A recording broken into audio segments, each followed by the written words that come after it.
কিভাবে বাড়িতে খুব সহজ পদ্ধতিতে নলেন গুড়ের সন্দেশ বানাবেন আজকে সেই রেসিপি আমি আপনাদের কাছে শেয়ার করব। একদম দোকানের মতন, দোকানের স্বাদকেও হার মানিয়ে দেবে। আসসালামু আলাইকুম গাইস, স্বপ্নাস কিচেনে সবাইকে স্বাগত। চলুন তাহলে নলেন গুড়ের এই সন্দেশের রেসিপিটা আমি শুরু করি।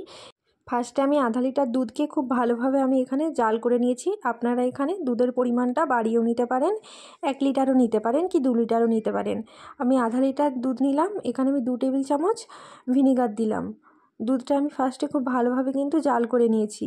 ভিনিগার দেওয়ার পর 2 মিনিট ফুটিয়ে নেব। 2 মিনিট ফোটানোর পর দেখবেন দুধ থেকে ছানা কেটে গেছে। তারপর আমি আগে থেকে একটি কাপড়কে পরিষ্কার করে ধুয়ে শুকনো করে রেখেছিলাম। আমি এই ছানাটা খুব ভালোভাবে ছেঁকে নিচ্ছি। দেখুন বন্ধুরা, ছানাটা খুব ভালোভাবে আমি ছেঁকে নিচ্ছি। ছানা থেকে আমি জল ঝরিয়ে নেব। ছানা থেকে এদিকে আমি জল ঝরাচ্ছি। আপনারা ভিডিওটি সম্পূর্ণ দেখবেন, নাহলে কিন্তু বুঝতে পারবেন না। আর আমার চ্যানেলে যদি নতুন হয়ে থাকেন অবশ্যই কিন্তু চ্যানেলটিকে সাবস্ক্রাইব করে দেবেন। দেখুন বন্ধুরা, আমি ফার্স্টে জলটাকে খুব ভালোভাবে নিগড়ে নেব। দেখুন জলটা আমি খুব ভালোভাবে এখানে নিগড়িয়ে নিয়েছি।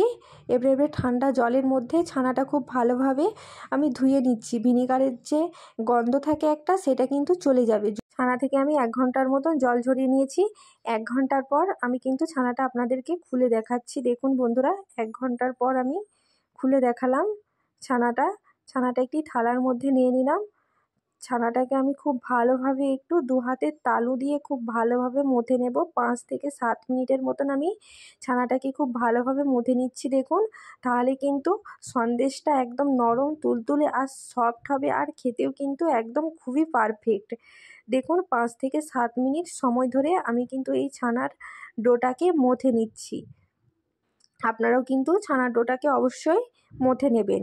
আগে থেকে আমি কড়াই গরম করতে দিয়েছিলাম। গরম কড়াইয়ের মধ্যে আমি 1 টেবিল চামচ ঘি দিলাম। আপনারা এখানে সাদা তেলও দিতে পারেন, ঘিয়ের পরিবর্তে সাদা তেলও দিতে পারেন। দেখুন ঘিটা আমি খুব ভালোভাবে আগে গলিয়ে নিয়েছি। ঘিয়ের মধ্যে আমি সামান্য হাফ গ্লাসের মতো দুধ দিলাম। দুধটা দিয়ে খুব ভালোভাবে নাড়িয়ে নিচ্ছি। দুধটা আমি ফার্স্টে আগে জাল করে নেব। দুধটা 2 থেকে 4 মিনিট আমি জাল করে নিয়েছি। দেখুন বন্ধুরা, দুধটা ঠিক যখন এরকম ফুটবে তখন আমি হাফ ছানা দিয়ে দেবো। সবটা ছানা কিন্তু এখন দেব না, হাফ ছানা দিয়ে দেবো। দিয়ে খুব ভালোভাবে একসাথে মিশিয়ে নিচ্ছি, যাতে না কোনো দুধের মধ্যে দলাভাব থাকে, সেদিকে কিন্তু লক্ষ্য রাখবেন। দেখুন বন্ধুরা, কতটা গাঢ় হয়েছে। ঠিক যখন এরকম গাঢ় হয়ে আসবে, এর মধ্যে আমি ফার্স্টে 2 টেবিল চামচ খেজুর গুড় দিলাম। 2 টেবিল চামচ খেজুর গুড় দিয়ে খুব ভালোভাবে একসাথে মিশিয়ে নিয়েছি। ছানাটা খুব ভালোভাবে দেখুন দলা পেকে গেছে। বাকি যে এক্সট্রা দুধটা ছিল, এখানে আমি 1 কাপ দুধ টোটাল ইউজ করব। আমি আরও হাফ কাপ দুধ দিয়ে দিলাম। দুধ দিয়ে খুব ভালোভাবে একসাথে নাড়িয়ে নিচ্ছি। দেখুন দুধ দিয়ে খুব ভালোভাবে একসাথে নাড়িয়ে নিয়েছি। এখানে আমি আরও 2 থেকে 3 টেবিল চামচের মতন খেজুর গুঁড়ো ইউজ করলাম। দেখুন, দিয়ে এক্সট্রা যে ছানাটা ছিল সেইটা আমি দিয়ে দিলাম। যে বাকি ছানাটা আমি রেখেছিলাম সেটা দিয়ে দিলাম। খুব ভালোভাবে একসাথে মিশিয়ে নিচ্ছি, যাতে না কোনো দলা ভাগ থাকে বা দলা পেকে যায়, সেদিকে লক্ষ্য রাখবেন। দেখুন আমি একসাথে খুব ভালোভাবে মিশিয়ে নিয়েছি।